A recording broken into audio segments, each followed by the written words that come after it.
Welcome to the Life After Sugar podcast, the podcast that's not just about sugar, but about your relationship with it and also with food and especially with yourself.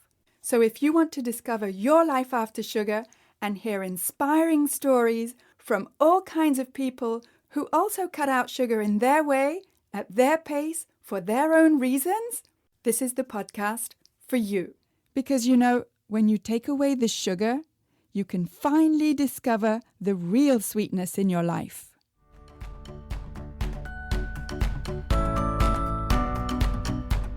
I'm your host, Netta Gorman. And in this week's episode, I'm talking with Alex, who joined my 12-week program, the Freedom from Cravings Formula, back in January 2025. And Alex gave me permission to share a little bit of one of her accountability calls, which are the weekly calls that my participants have in the program for 12 weeks. And in this call, Alex talks about the habits that she's changing and the insights that she's having. We'll get to Alex's accountability call in just a minute. But first, I just wanted to tell you that if you're looking for some free resources, then I have plenty for you. First, download my 5 tips to get rid of cravings. And those 5 tips may not be what you think they are. So go to aftersugarclub.com and download your 5 tips today. And while you're at aftersugarclub.com, why not take the cravings quiz? I created this cravings quiz specifically to help you start thinking more deeply about what triggers your cravings.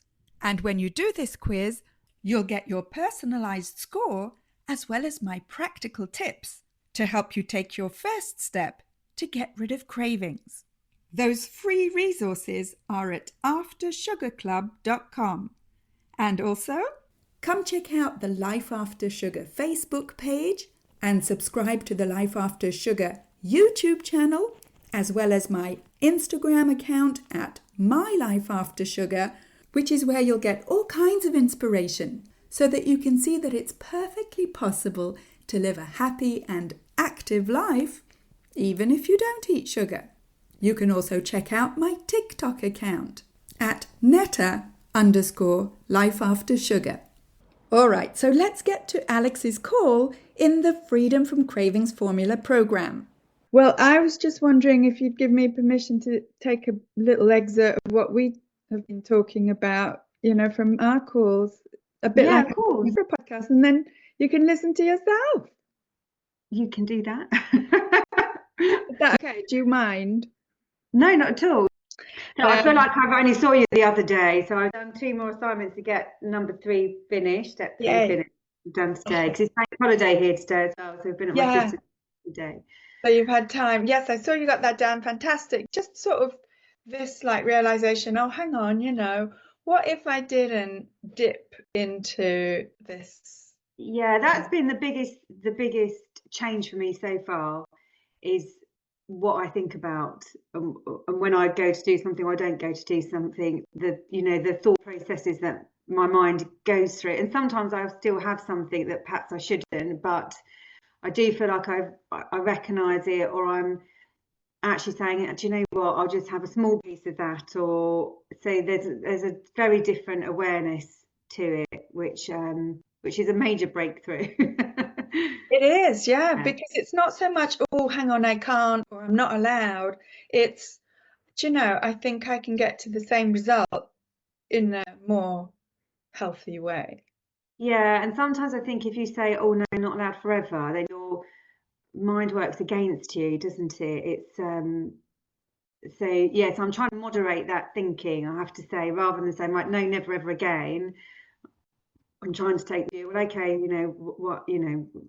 I'm trying to rationalise if I should or shouldn't do something at the time. And that's really hard because let's face it, the cravings or that sort of automatic habit that you've had most of your life doesn't respond well to rationalization. No, it doesn't. No, it really doesn't. But I think some of them are, they are association habits, like going to the cinema or go, we will always have chocolate, we will always have tea. I actually have popcorn and chocolate and mix the two up, which is like my favorite. Like it's it's literally like a drug. It's like tastes so amazing. But I listened to a podcast from Huberman. Is it Huberman Lab? Yeah. He was on dopamine, and he was talking about constant seeking of dopamine, and actually even for other activities you shouldn't seek. If you're going to go for a run and a run makes you feel good and the music whilst you're running makes you feel even better, he's saying that you should cycle that so you're not constantly having these big dopamine hits that you then want more of or need more to get it. And so I found that quite interesting. Yeah, I call that lower highs, Yes, you do. Yeah. Slowly get used to lower highs. And there's a book that I think is in the program somewhere called Dopamine Nation. Right. And that is a book that, is also about this subject where it's all kinds of behaviors with this express objective of getting more of a dopamine hit, a dopamine high. And it's almost as if, not almost, but it's as if if we are not on a dopamine high, we just see life as bland and boring and not worth living. Yeah, we are always looking for something to make us feel good, aren't we? Whatever it is.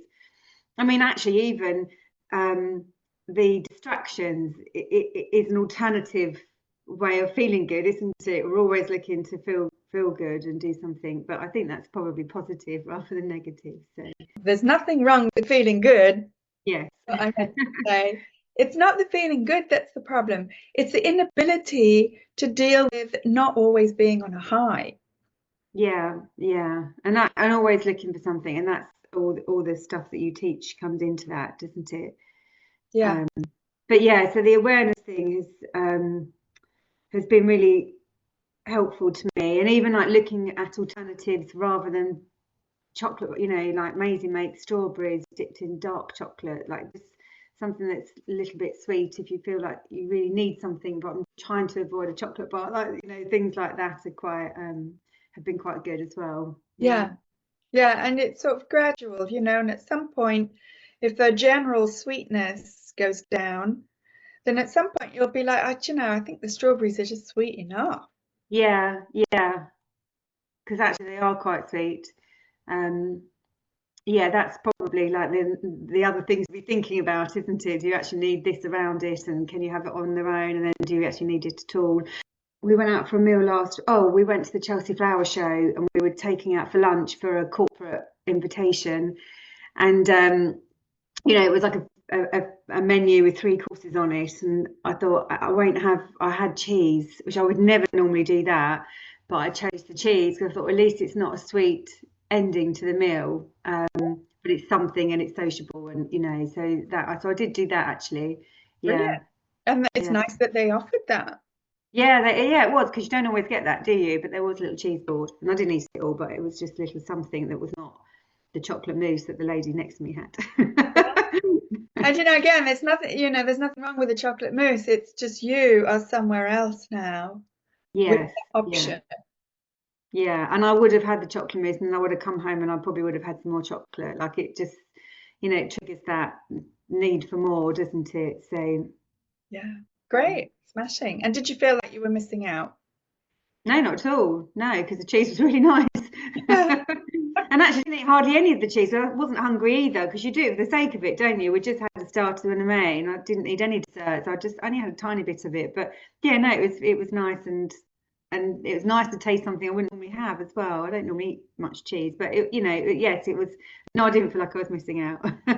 Yeah, I love English cheeses. Were they all English? They were, yeah. Yeah. I mean, I don't. I like the soft cheeses really, but like I don't like Stilton or anything that tastes quite strong. Um, but it is enough just to sort of take the edge off one, that craving for something sweet. Definitely. Yeah, great. And the win is not just what you ate or what you didn't eat, but the win is not feeling like you're missing out. Yeah, and making a different choice. I would never normally do that. So, and that was just a different choice to what I would normally make. So, Yeah. win. Yes. Yeah, smashing, great. And so it's like your whole repertoire is widening.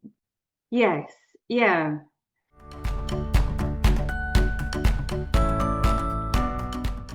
I want to take a quick break to say that if this is your first time here, then welcome and thank you for listening to this podcast. And whether you're new or a regular and you haven't yet rated or reviewed this podcast, could I ask you to scroll down and tap on the stars to rate this podcast and also to write a short review to let me know how this podcast is helping you in your life after sugar. I love reading your reviews. And when you rate and review this podcast, not only does it encourage me to continue making new episodes, but it also helps to share this podcast and have more people see it so that we can help more people feel better and lose weight with less sugar. So again, thank you for rating and reviewing this podcast and for spreading the word about sugar.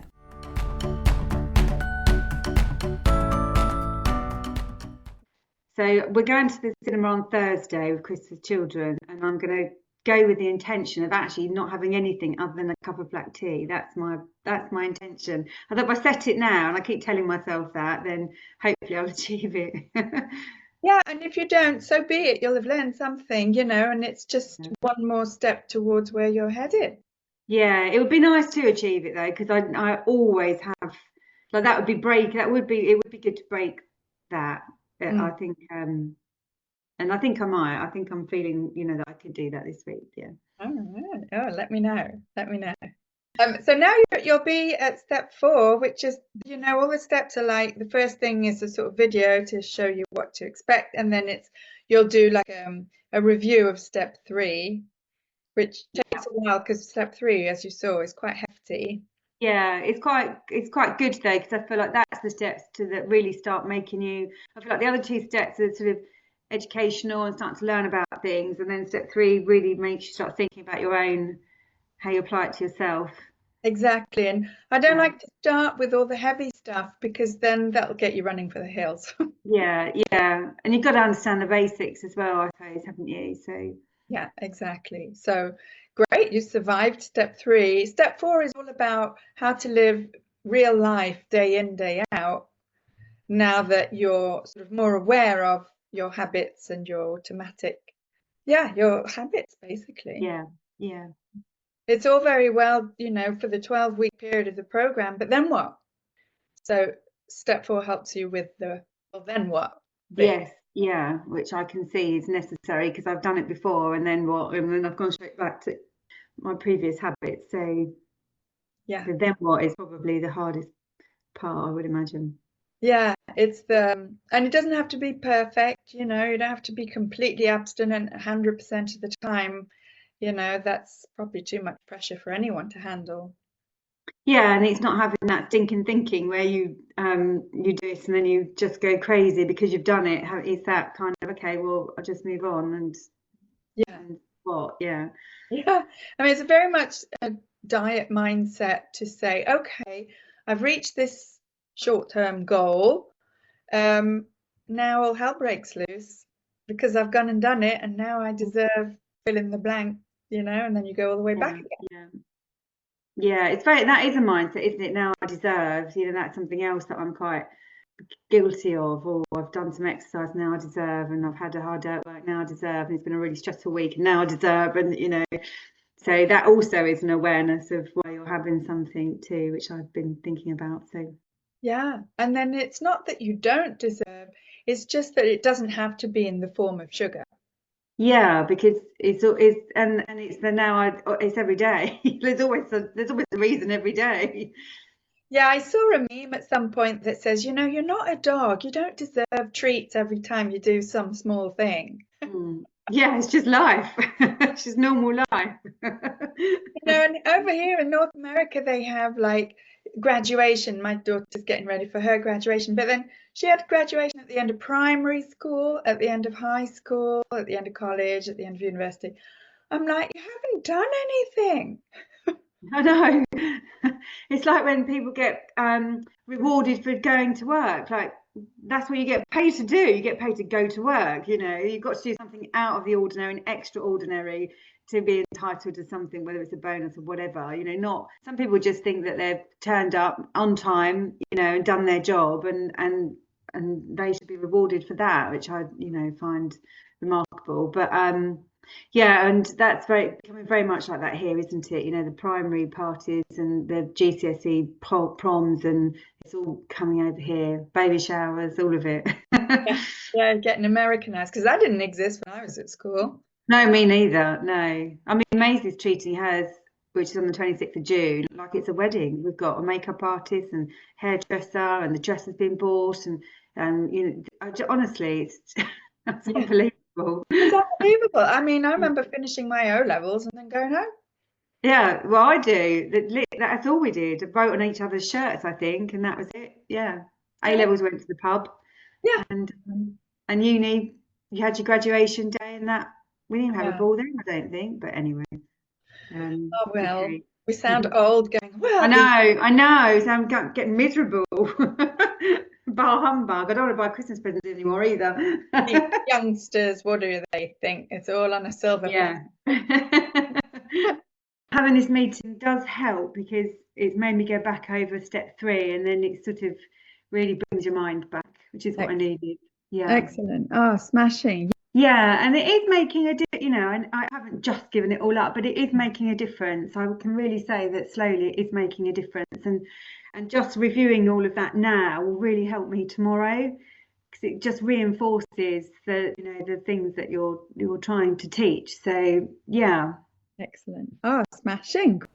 Oh, I'm so happy that Alex agreed for me to share a little bit of her accountability call inside of the Freedom from Cravings Formula program, because it gives you an insight to just how the step-by-step formula of the program can be different for each person. And for Alex, some of her insights were unexpected. I mean, her goals were clear right from the beginning because she got the guidance to express her goals, but it's one thing to have the theory and to know intellectually where you want to be, but it's quite another to actually implement the steps of the program, and that is exactly the guidance you get inside of the 12-week program. In the program, you'll get step-by-step guidance and customized support through the 5-step formula that I've developed to help you get control over cravings so that you can finally live your life with more energy and fit into your favorite clothes effortlessly and feel confident through the 5-step formula that I've developed to help you get control over cravings so that you can finally live your life with more energy and fit into your favorite clothes effortlessly and feel confident in your food choices so that you can ditch the shame and embarrassment that you feel every time your emotions make you slip or fall off the wagon, and so that you never feel like you're on some kind of a restrictive diet. If you're at the stage of your life where you're finally ready to look after yourself, let's chat. You can hop on a free clarity call with me at any time by going to aftersugarclub.com and clicking on Program at the top. You'll also find the link with the show notes together with this episode. So go to aftersugarclub.com. Speak soon. That's it for this week. Keep in touch and see you soon for another episode.